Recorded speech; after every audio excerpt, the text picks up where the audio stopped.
अमेरिकी राष्ट्रपति Donald Trump ने देश की चुनाव प्रणाली में व्यापक बदलाव की तैयारी कर ली है। उन्होंने कई महत्वपूर्ण कार्यकारी आदेशों पर हस्ताक्षर कर आगे की कार्रवाई का मार्ग प्रशस्त किया है।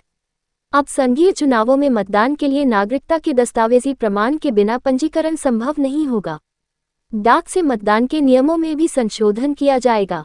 ट्रंप के नए कार्यकारी आदेश के अनुसार केवल चुनाव के दिन तक प्राप्त होने वाले मतपत्रों को ही गिनती में शामिल किया जाएगा। अपने ताज़ा आदेश में ट्रंप ने कहा है कि अमेरिका अब तक बुनियादी और आवश्यक चुनाव सुरक्षा लागू करने में विफल रहा है।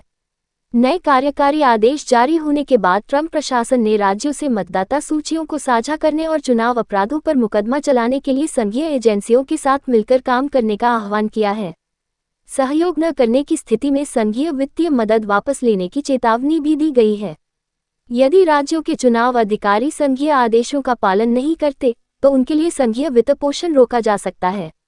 राष्ट्रपति डोनाल्ड ट्रंप को अपने हालिया फैसलों के कारण मताधिकार संगठनों के तीव्र विरोध और कानूनी चुनौतियों का सामना करना पड़ सकता है।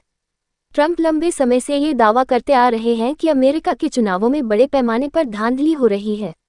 2020 के चुनाव नतीजे आने से पहले ही उन्होंने डेमोक्रेट प्रत्याशी जो बाइडेन पर कई गंभीर आरोप लगाए थे। चुनाव में मिली हार के बाद से ही ट्रंप मतदान से जुड़े कई कानूनों का खुलकर विरोध कर रहे हैं और बार बार धोखाधड़ी के आरोप लगा रहे हैं। ट्रंप विशेष रूप से मेल वोटिंग को लेकर मुखर रहे हैं। उन्होंने बिना किसी ठोस सबूत के इसे असुरक्षित बताते हुए कहा कि इससे धोखाधड़ी को बढ़ावा मिलता है।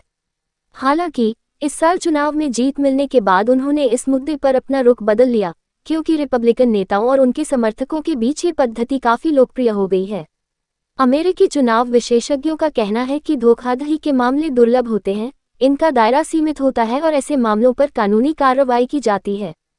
मंगलवार को कार्यकारी आदेशों पर हस्ताक्षर करने के बाद ट्रंप ने कहा कि चुनाव सुधार से जुड़े और भी कई बड़े फैसले आने वाले हफ्तों में लिए जाएंगे।